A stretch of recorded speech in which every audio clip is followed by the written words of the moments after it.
This is Carson Cariff with Beyond IT at 7308 Flagship Drive, and we are in the game room.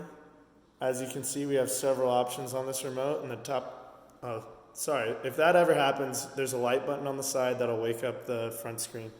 Top left is their cable, on the bottom left is the Roku, and on the bottom right is your cable audio. That's to return back to the cable audio if you're listening to music in the room.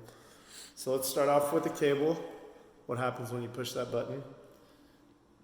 The TV should turn on, and then it will say Spectrum at the top of your remote, and that'll work exactly as your cable remote. So you can change the volume up and down. You can change the channel up and down.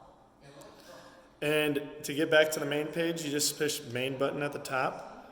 And also, if you get out of this screen and you want to go back to cable, just push back to cable audio.